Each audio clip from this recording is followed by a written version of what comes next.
Bien-aimés frères et sœurs en Christ, bonjour et bienvenue dans notre étude des fondamentaux de la foi à travers le catéchisme.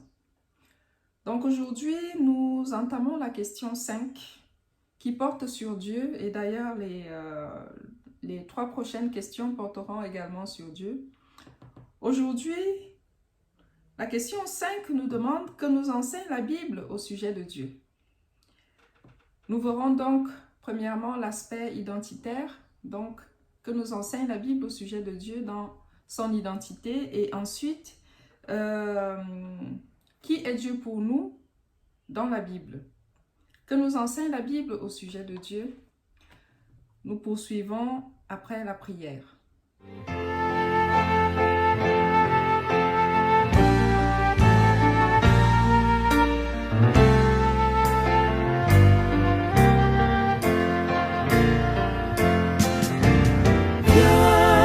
Esprit du Dieu vivant, sois le maître en moi. Viens, Esprit du Dieu vivant, sois le maître en moi. Sonde-moi,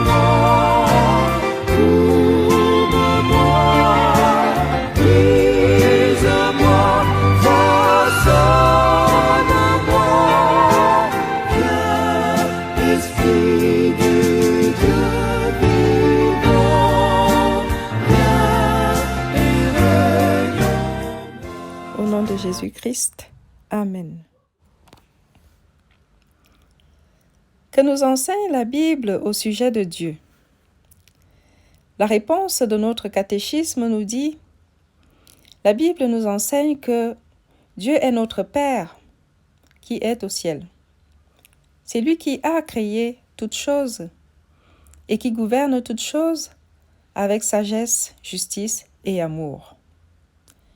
Cette réponse nous présente qui est réellement Dieu pour nous, c'est-à-dire notre Père, mais également le Créateur de toutes choses, notre Créateur, le Créateur de toutes choses, et aussi celui qui gouverne toutes ces choses qu'il a créées avec sagesse, justice et amour.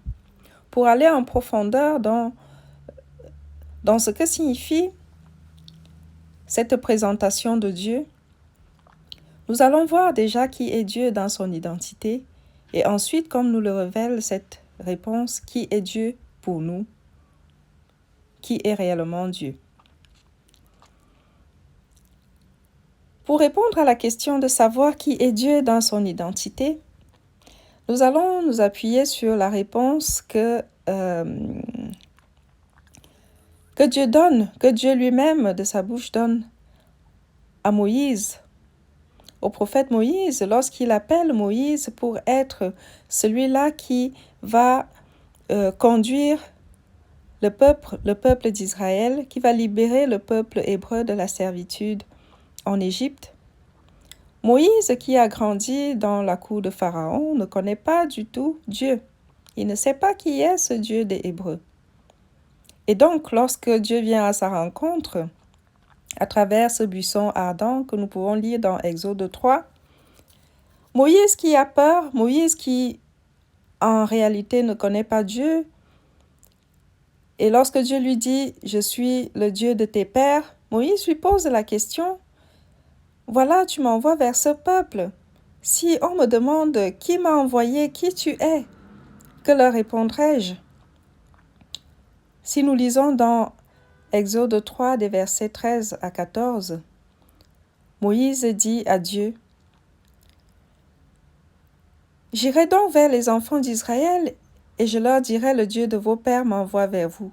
Mais s'ils me demandent quel est son nom, que leur répondrai-je » Dieu dit à Moïse: « Je suis celui qui suis. » Et il ajouta: « C'est ainsi que tu répondras aux enfants d'Israël.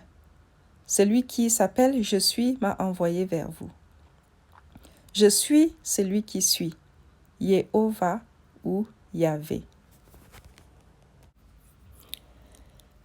Yehovah ou Yahvé, les 4 lettres, le tétragramme écrit en dessous. Les 4 lettres sont voyelles parce que dans le texte de la Bible hébraïque, dans le hébreu ancien, il n'y avait pas de voyelles. Ces 4 lettres qui, lorsqu'on ajoute les voyelles, se lisent Yehovah ou Yahvé dans le hébreu moderne, signifient « je suis celui qui suit » en hébreu. C'est-à-dire « je suis celui que je suis ». Et je suis celui qui suit, sachant qu'en hébreu, le waw et le yod sont interchangeables. Dans la conjugaison, cette phrase peut vouloir signifier également « je fus celui qui fut », c'est-à-dire « j'étais celui que j'étais »,« je suis celui que je suis » et « je serai celui que je serai », c'est-à-dire « je fus, je suis, je serai », donc je suis éternel. Et c'est pourquoi l'appellation l'éternel, c'est-à-dire Dieu est celui qui est éternel, celui qui était, celui qui est, celui qui sera, celui qui est en lui-même. Dans la Bible hébraïque, bien que Dieu a donné son identité à Moïse, très souvent, dans les écrits, les Hébreux évitaient de l'appeler Yehovah ou Yahvé eu égard au 3e commandement de Moïse, qu'on peut lire dans Exode 20, au verset 7, il est écrit « Tu n'invoqueras pas le nom de Jéhovah ton Dieu en vain ». Pour éviter donc de prononcer son nom en vain, les Hébreux ont mis en place un système qu'ils appellent Keri Ketiv, c'est-à-dire lu et écrit, c'est-à-dire dans la Bible hébraïque, c'est écrit le tétragramme Yehovah, mais c'est lu, par exemple, Adonai. Adonai qui signifie mon Seigneur. C'est pourquoi, à plusieurs endroits, c'est des expressions différentes. Donc, Adonai, mon Seigneur, ou parfois, très souvent, Dieu est appelé Elohim, c'est-à-dire El, c'est Dieu en hébreu, mais Elohim, c'est Dieu au pluriel. Une façon de le vouvoyer pour montrer sa majesté, c'est-à-dire le vrai Dieu, lui, on l'appelle Elohim au pluriel. Quand les faux dieux, on peut les appeler El, c'est-à-dire simplement les petits dieux. Et dans la Bible, il y a des endroits où on appelle Dieu plutôt Hachem, c'est-à-dire le nom en hébreu, pour éviter de prononcer Jéhovah. Et donc, il y a plusieurs façons d'appeler Dieu dans la Bible, mais le nom que l'Éternel a donné à Moïse pour son identité, c'est celui qui est éternel, c'est Jéhovah, je suis celui qui suit.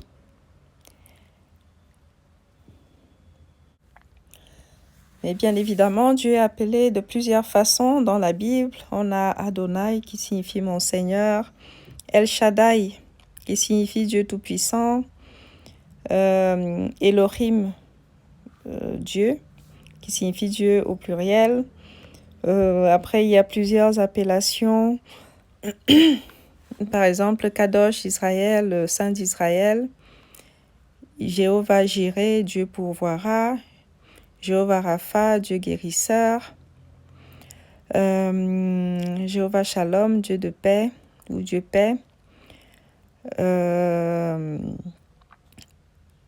Jéhovah Shammah, Dieu est là. Donc, Jéhovah, je suis celui qui suit, c'est-à-dire notre Dieu, l'Éternel, le seul vrai Dieu. À présent, pour revenir à notre question de catéchisme, que nous enseigne la Bible au sujet de Dieu? La réponse nous disait, la Bible nous enseigne que Dieu est notre Père qui est au ciel. C'est lui qui a créé toutes choses et qui gouverne toutes choses avec sagesse, justice et amour. Ça veut dire que pour nous, Dieu est un Père Qui est Dieu pour nous? Premièrement, Dieu est notre Père. Dans l'Ancien Testament, on ne parle pas trop de Dieu en tant que Père. Bon, il y a quelques textes, quelques rares textes, comme par exemple dans Malachie, au chapitre 2, verset 10, il est écrit « N'avons-nous pas tous un seul Père? N'est-ce pas un seul Dieu qui nous a créés? Pourquoi donc sommes-nous infidèles l'un envers l'autre en profanant l'alliance de nos pères? » Donc là, clairement, Dieu est considéré comme un Père. Des textes comme ça sont un peu rares dans l'Ancien Testament, mais dans le Nouveau Testament, la filiation paternelle entre père-fils ou père-fille, père-enfant avec l'homme est très très visible dans le Nouveau Testament. Elle apparaît plus évidente. Si nous lisons par exemple l'épître de Paul aux Romains au chapitre 8 de 14 à 16, il est écrit « Tous ceux qui sont conduits par l'Esprit de Dieu sont enfants de Dieu. Car l'Esprit que vous avez reçu n'est pas un esprit qui vous rende esclaves et vous remplisse encore de peur, mais c'est l'Esprit Saint qui fait de vous des enfants de Dieu et qui nous permet de crier à Dieu « Abba Père ». L'Esprit de Dieu atteste lui-même à notre esprit que nous sommes enfants de Dieu. Père. Ce terme, Père, le Seigneur Jésus l'a toujours utilisé dans ses prières lorsqu'il s'adressait à Dieu, à son Père. Et il nous a également montré Dieu comme étant notre Père. C'est pourquoi lorsque ses disciples lui demandent « Seigneur, comment devons-nous prier ?» et qu'il leur enseigne le Pater Noster, donc le Notre Père, le Seigneur Jésus répond « Voici comment vous prierez Dieu, notre Père qui est aux cieux. » Et donc, même par cette prière, le Seigneur Jésus atteste que nous sommes enfants de Dieu. Dans l'Évangile selon Jean, il est clairement établi que Christ fait de tous ceux qui croient en lui des enfants de Dieu. Lorsqu'il est présenté au début du chapitre 1 de cet évangile comme étant la parole qui était au commencement avec Dieu, il est écrit que cette parole est venue chez les siens. Si on lit l'évangile selon Saint Jean au chapitre 1 des versets 1 à 4, mais surtout lisons des versets 11 à 13 où il est écrit « La parole est venue chez les siens et les siens ne l'ont point reconnue, mais à tous ceux qui l'ont reçu, c'est-à-dire Christ, à ceux qui croient en son nom, elle a donné le pouvoir de devenir enfants de Dieu, lesquels sont nés non du sang, ni de la volonté de la chair, ni de la volonté des hommes, mais de Dieu. » Que nous enseigne donc la Bible au sujet de Dieu? La Bible nous enseigne premièrement que Dieu est notre Père, un Père amour, un Père qui veille sur ses enfants, un Père qui offre gracieusement son amour, un Père qui attend une seule chose de ses enfants, une réponse à cet amour par l'obéissance. Et la suite de la réponse nous dit « C'est Dieu qui a créé toutes choses et qui gouverne toutes choses avec sagesse, justice et amour. » Dieu a créé le monde. Dieu nous a créés. Dans la Bible, on peut lire dans l'Ancien Testament, le livre de Genèse, les chapitres 1 à 2 nous relatent la création. Une création grandiose en 6 jours, puis Dieu s'est reposé le 7e jour après avoir créé l'homme à son image. Dieu a créé le monde avec sagesse et il gouverne ce monde avec sagesse et justice. Lorsqu'on regarde, lorsqu'on contemple l'univers, on contemple les hommes, les animaux, les plantes, le cadre naturel, la nature elle-même grandiose avec tout ce qui s'y trouve, comment chaque chose est à sa place, comment chaque chose a été pensée avec une intelligence insoupçonnée, on on ne peut que reconnaître que tout cela a un créateur. Tout cela a un créateur qui est Dieu. Dieu est donc le créateur de toutes choses.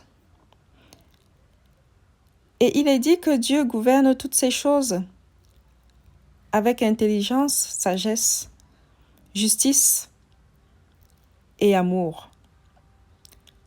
Dieu gouverne le monde avec justice et amour, parce que Dieu est juste. Dieu a toujours fait en sorte que la justice prime autour de nous. Et Dieu nous a manifesté son amour de la façon la plus infiniment grande qui soit, en sacrifiant son Fils unique afin que quiconque croit en lui, quiconque croit en Christ ne périsse point, mais ait la vie éternelle. Il n'y a pas de plus grande preuve d'amour. Et donc Dieu est notre Père. Dieu est notre Créateur. Dieu est le Dieu Tout-Puissant qui est éternel, qui règne éternellement, qui connaît toutes choses, qui est omniscient, qui sait tout, qui est omnipotent parce qu'il est tout-puissant, qui est omniprésent toujours au milieu de nous. Un Dieu immuable parce qu'il ne change pas. Un Dieu infini parce qu'il n'a pas de limitation. Et surtout, un Dieu amour qui manifeste son amour paternel aux pécheurs que nous sommes.